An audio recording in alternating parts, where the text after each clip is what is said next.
This is Optimal Finance Daily, episode 350. Is it convenient? Would I enjoy it? Wrong question. Part 2 by Mr. Money Mustache of MrMoneyMustache.com. And I am Dan, your host, and this is where I read to you from some of the best blogs on personal finance anywhere, and we do this each Monday through Friday.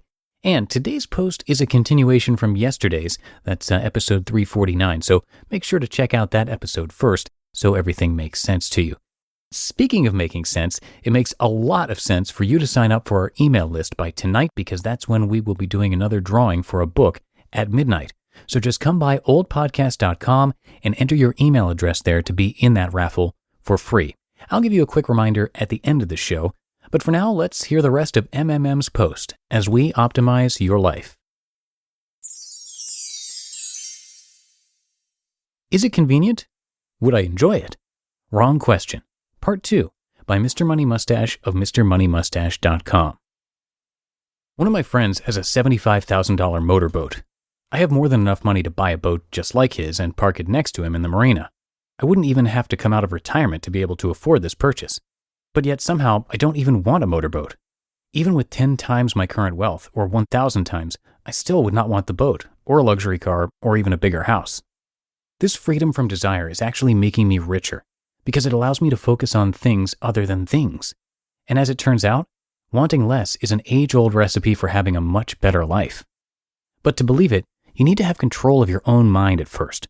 So let's start getting some of that control right now with a couple of examples. Let's suppose you want the latest iPad. You want it because it is convenient to be able to look at pictures and websites and books and play music around the house. Sure, you already have other computers that do those things, but the iPad is special because it lets you do them while holding it in one hand, sitting on the couch. Wow, that couch is pretty convenient too, isn't it? It is comfortable, enjoyable, convenient, and joyful to sit and lie on your couch. In fact, wouldn't it be best to just lie on that couch all day, forever? Yeah! Maybe you could even hook it up with a catheter and a bedpan, and a friend or robot could bring you all your food on the couch too. With each release, the latest iPad could be delivered to you, and you'd have the most convenient and comfortable and effort-free life ever. Maybe you were with me for the first bit of that paragraph, but it probably lost its appeal by the time we reached the end, right? And indeed, with proper understanding, almost any consumer purchase and almost any bad habit these days, beyond the necessities, should start to sound like a catheter and bedpan to you. I really like my Land Rover and I deserve it because I'm a big executive now. It's much faster than biking those 5 miles to work, especially since I don't want to arrive at work all sweaty. And it's much more convenient than a compact hatchback because you don't have to bend your knees to get into the driver's seat. And you no longer have to wait a whole 10 seconds to accelerate to 60 miles per hour because it has a big enough engine to pull its enormous bulk to that speed in only 6 seconds. Would you by any chance like a catheter and a bedpan to go with that? I like running my AC at 72 degrees because it's just so nice to come in and out of the Texas heat into a fresh, cool house. Then I do the laundry and use my electric clothes dryer to get crisp, hot clothes ready to wear without all that hassle of hanging them up to dry. If only your clothes were equipped with catheters and bedpans, then you'd really be set, wouldn't you? We could go on and on with this theme, and you're welcome to do so in the comments because I find it pretty funny. But the bottom line is virtually everything we buy is actually a form of false happiness. A slippery slope that ends at the catheter and the bedpan, and the earlier on the slope that you catch yourself, the richer and happier you will be. Mental exercise. The next time you really want to buy some sort of treat for yourself, whether it's a latte or a Mercedes, try the trick of not buying it instead. Mockingly offer yourself a catheter and a bedpan as a substitute. Then, over the coming months, make a note of your feelings of desire for that item you skipped. How do you feel about not owning it? Are you happy? What are you doing with the time and money that would have been spent in acquiring that item? How do you feel about the accomplishment of voluntarily controlling your urge to buy something? Do you feel more in control of your life in general? Repeat the experiment with more items over time and note the change in your feelings. Once you master this basic mental framework, you are truly ready to breeze through the tactical aspect of getting rich. Now that you know that virtually no purchases, regardless of their convenience or enjoyability, will actually make you happier, you can instead make the decision based on whether or not you can afford it. You just need a new definition of, can I afford it? If you still need to work for money, or at the very least, if you're not saving at least 50% of your take-home pay, you cannot afford it, where it is anything. In certain cases, you will still buy things you can't afford. Groceries are a good example. A bike is another one because, like all good investments, it earns you money rather than costing you. Housing, clothing, and plain old fun with your friends and family are also things worth buying when you can't afford them. But your decision-making process will simply be made differently. You'll be maximizing the lifetime wealth delivered by each spending decision rather than the convenience or short-term pleasure. You'll have more fun in both the short-term and the long-term. You just won't have as much of that catheter and bedpan convenience we've all been spending our money on up to this point.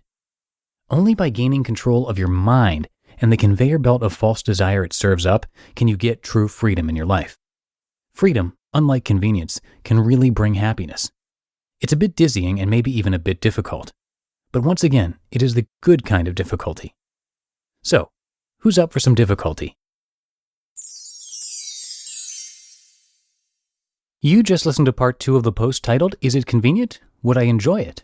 Wrong question, by Mr. Money Mustache of MrMoneyMustache.com. And don't forget to join our mailing list today, like I mentioned, so you can be entered in a drawing for a free book. It is, of course, totally free to join. All you have to do is enter your email address at oldpodcast.com, and make sure you do that by midnight tonight to be in the drawing tomorrow. You'll also get a weekly email from Justin over at Optimal Living Daily talking about all the stuff going on with our podcast family. So again, for all of that, for free, come by oldpodcast.com and simply sign up. That'll do it for another week here on the show. Hope you have a great weekend, everybody, and I will see you next week, same time, same place, where your optimal life awaits. Hello, Life Optimizer. This is Justin Malik, creator and producer of this podcast, but also Optimal Living Daily, the show where I read to you from even more blogs covering finance, productivity, minimalism, personal development, and more from incredible bloggers like Derek Sivers, Zen Habits, Mark and Angel, The Minimalists, and all the ones you hear on this show too. So if you enjoyed today's episode and like taking amazing blogs on the go, come on over to Optimal Living Daily and subscribe to that one too. And together, we'll start optimizing your life.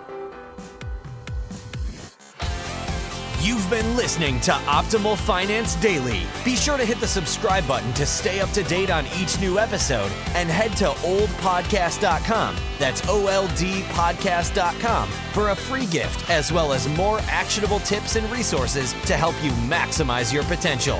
Thanks for joining us, and remember, your optimal life awaits.